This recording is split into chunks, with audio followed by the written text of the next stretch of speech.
Hey Nick, thanks for being here. It's been about 3 months since we started to work together. So you've had an interesting path from elite sports and creative expression through photography. So can you tell me a little bit about your story? Yeah, hi Frank. Great to be on here with you. I know we've had a few chats over the last 3 months. God, it feels like a long 3 months, doesn't it? And I say that with respect, really, just because I think any large change or any discipline, at first is can be quite arduous, can be difficult, and kind of really puts you out of your comfort zone. And I think that's exactly what this has done. And when I say this has done, I think the diet shift from what I thought was a pretty reasonable diet, a good diet, to a more keto, carnivore-based way of eating, of living.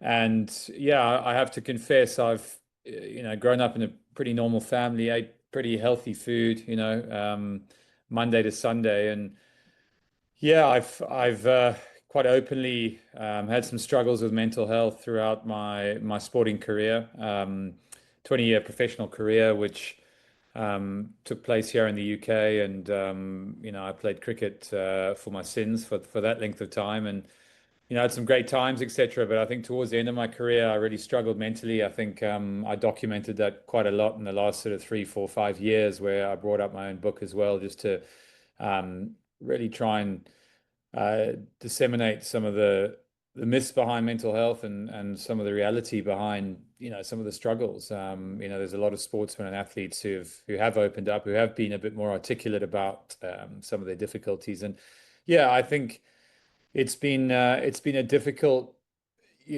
journey to navigate, I think, for a number of reasons. But without going into all of those, I think trying to understand how to feel better day to day, I think, was a real challenge. I'm very happy to say that I've been on antidepressants most of my life, which is not something I'm proud of. There's no doubt about that. But actually coming off them started to prove more difficult than actually going on them. I ended up just staying on them for the sake of it, because the thought of weaning myself off and coming off was a process in itself. And when you're playing elite sport and you've got a lot of pressures and things going on and you're traveling around the world, there never was the right time. And I think having come across you probably 4 or 5 months ago, and reading some of your stories, hearing the constant repeated messages, I think started to hit home a little bit. I think Instagram has become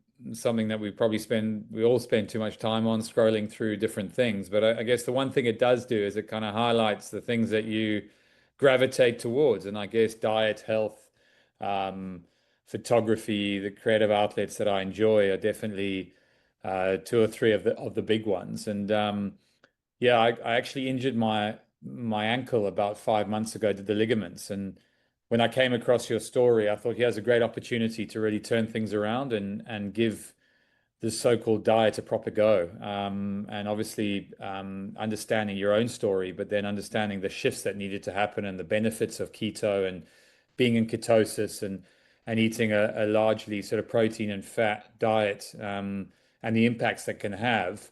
I've always been a little bit skeptical, I've got to be honest, with diet changes, because I've never been one of these fad guys who sort of tries all these different things that you read about. But to actually go through it and understand it has been life-changing in many ways, from a number of different levels. Brilliant. So I mean, at what point do you think you had to really sort of seriously address your mental health? Well, I think that's a big question. I think I had to address it, since I was put on antidepressants at the age of 13, which when I look back was ridiculous in many ways. I think there's so many ways to treat mental illness, and not wanting to sound like a know-all or someone who's or a psychiatrist or a doctor or anyone who does this professionally, but I can say firsthand I've been through every medication, pretty much since the age of 13. I've tried all sorts of anti-anxieties, antidepressants, all these different types of medication. Um, and it's only really in the last 5 months, having completely shifted my diet and gone off everything. So it's the first time I've completely gone off everything. And I can fully say that, yes, things aren't perfect and there's still a lot of things to work through in terms of, um, the other aspects of life. But I would say, in terms of how I feel, I don't feel this impending doom and this need to jump back to a psychiatrist or try and find some medication. I think that in itself has been life-changing because I can truly say that a lot of my days have been crippling at times. And, um, you know, people probably look at me and don't really understand why or sort of see the things that I've done and perhaps see a totally different facade of a human being that is trying to make his way in life. And I guess the honesty behind that is it doesn't matter what we do, how much we earn, etc. Everyone's A, got a struggle of their own, and B, some of them are very serious. And there were times where I looked up to the sky or the corner of the bedroom and thought, I just wish someone could be inside this body and feel this way and tell me what they would do. You know what I mean? Because you start to sort of question yourself. Am I making this up? Am I as bad as I think I am? And sometimes it wasn't logic. There was no logic to it. I could look around and go, look, I'm pretty healthy. I've played sport for a living. I've got some good friends and family around it. All these sort of different touch points, but I just felt awful. I couldn't, I could hardly get out of bed in the mornings. And yeah, this has carried on for a long time. And I think, having been back to South Africa, which is probably a little bit more of a healthy sort of existence than being here in London at times, where I've had my professional career. I think realizing, the, trying to really tune myself to a more healthy way of life, to trying to focus more on the nervous system and feeling better every day. Even though if my personal circumstances or my financial circumstances perhaps weren't as healthy as they were when I had full-time contracts as an elite sportsman. Um, and I think the diet shift has really amazed me. I mean, yes, it's been tough. I think the first month in particular was very tough, making that adaptation, eating high fat, high protein. I mean, how many steaks can you have a day? How many eggs can you eat? Um, but I think that the change in how I feel mentally, I definitely think the clarity has been a big thing. It's not perfect, but those sugar lows really affected me. Those carb sugar lows, the pastas, the pizzas, um, and the excuses we make each day to eat something that we emotionally, I think, more than anything, attach ourselves to. I think this diet has been more of an emotional cleanse than it has sometimes been a sort of nutrient filled, dense, rich, move to eating good food. I think it's been, what I look forward to in a day is that cheesecake or that dessert at night or the ice cream and you sort of think, well, that's okay. I exercise quite a lot. I'm a pretty healthy guy, but it builds up, and once you cut that all out, you walk around the streets or supermarkets and realize that there's just a rotten society out there, and a rotten eating society, should I say? And it becomes more prevalent and really obvious when you cut all of the stuff out. So yeah, that's what I've done, Frank. And obviously, you've been a massive help, mate. I think just keeping it simple, understanding every time you have a bit of doubt or need reassurance. I think you've been,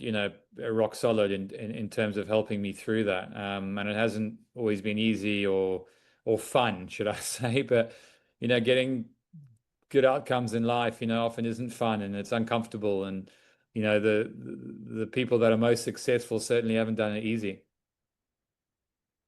Brilliant. I'm very happy for your transformation. How would you kind of describe sort of this version of you now from say 3, 4 months ago? I think just have a little bit more of a excitement to get going again in life. I think there was a time after sport which, yeah, it was a real struggle. I mean, mental health issues or not, I think coming out of a 20-year career, you know, a career that I probably had a fairly unhealthy relationship as well. It meant everything to me. Not 90% of my life, it was 100%. And I think that didn't leave a lot of room for anything else. I was particularly tough on myself. I had high expectations, as you would expect. And when those didn't play out, the fall from grace was pretty high, certainly in my mind. And life carries on. Families' life carries on, friends' life carries on, and there was a sort of period which I still have at times. A self-punishment, a betrayal of of sorts, and wanting to, almost keep sort of punishing myself day to day, because I felt I'd let myself down and family. And I also think that sport is such a short-lived goal, and something that is, something that you have to really put your whole mind and effort into. And you often only get one chance at the true goal. I think playing for your country was a dream, and I think when that felt like it was slipping away, I tried to hold on harder and harder, and the intensity and the the depression just got more intense. You know what I mean? Until I sort of, almost put myself into a rehab. Well, I did really. And I think that was a rude awakening. But even though it was a rude awakening, it's like, what do I do? How do I get better? Who's going to help me?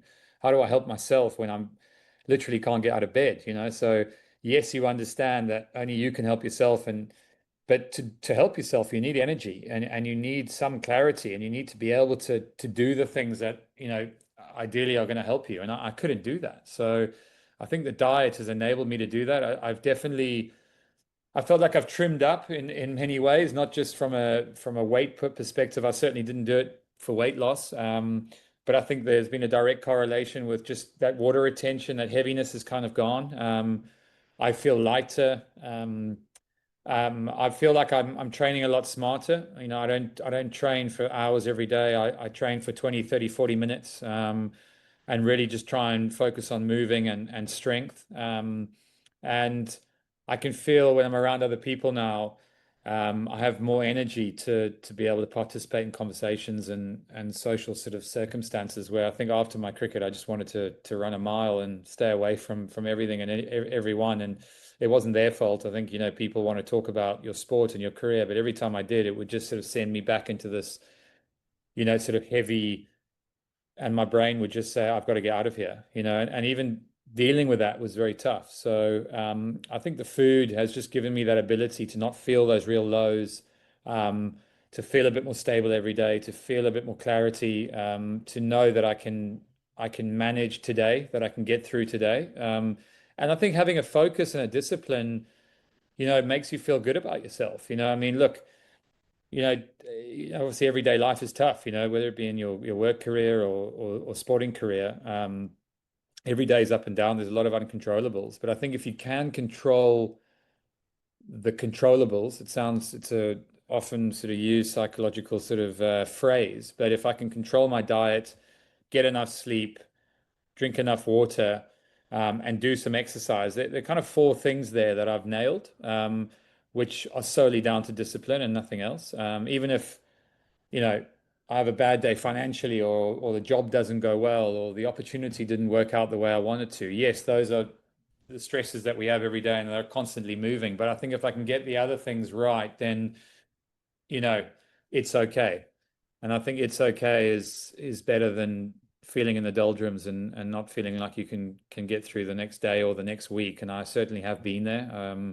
And there's no violin here. I think it's an understanding that a lot of people are dealing with this. And I think that's what I try to convey in my book, that, despite the challenges that we feel every day, you can still go out there and be successful. There still is kind of hope ahead. And I think this keto diet, the high fat, you've really excited me into the sort of science of it, and the understanding and the reading that you've given me to really delve deeper, and understand what I'm doing to my body. Like, are you sure, maybe not eating vegetables for a period is a good thing? Or, what about fiber? What about all these kind of things, which a lot of people, when I tell them I'm doing this, they're all skeptical and did it. But I guess, guys, my answer, is anyone that does listen to this, is to give it a go, and realize that the whole sort of you are what you eat, it kind of becomes pretty obvious when you start putting only the right stuff in your body. Amazing. Now, I'm a creative person as well, and I know that you're a fantastic photographer. I'm just curious to know if it's had any positive effects on your creativity and your creative work. Yeah, I think what it's done is just given me more space in my mind to be able to be a little bit more flexible, and not feel this huge overwhelm. And I think when you're creative, and I love doing my photography, traveling the world. Um, I do a lot of TV media. I'm working for a data AI company now, which has really been fascinating in the sporting industry, and trying to open up partnerships there. And the company is called Score.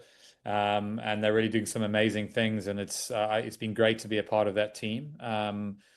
But just looking at, from a creative perspective, there's less overwhelm in terms of every day, and I think that opens up a lot of space for me able to kind of take the camera and to see things that maybe my mind hadn't allowed me to, because I was so heavy and sort of dealing with, um, I guess, that heaviness and the brain fog and the ability to not see sort of further than a few meters around me, if that makes sense.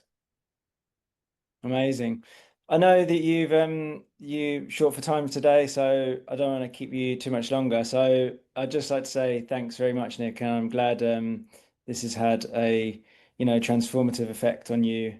And I'm really wish you all the best in the future and hope this can have a positive effect going forward. Well, no, it certainly has, Frank, and thanks for everything you've done. I mean, I think when I first met, there was definitely some skepticism around this whole movement. People always pushing things, particularly the amount of marketing and rubbish you read, that gets pushed in front of your face day to day. But I think your consistency and I guess your education more than anything. I mean, there's a lot of people trying to push things, and they don't really have a deep sort of understanding of what they're talking about, whereas I know that you've gone down this path for many, many years, and you've helped a lot of people. And it might not be for everyone, but I certainly think in life, um, it's worth pushing your envelope, pushing yourself to somewhere different and uncomfortable. Even if you come back to where you were, you'll never come back to where you were. You might have even shifted even just an inch, and that inch could be a big change and a shift. And I think something like a diet is right in front of us. It's something we can control. It means you're taking control of your life in some way, shape, or form. And Frank, I think the science you've given me, and I guess also the simplicity behind what to eat and how to stick to it, I think is invaluable. So yeah, keep pushing it, mate. Keep helping other people, and thanks for your support. Thanks a lot, Nick. Thanks for the kind words and wishing you, as I say, best in the future and for you to have a great rest of the day today. Thanks, mate. Cheers, Nick.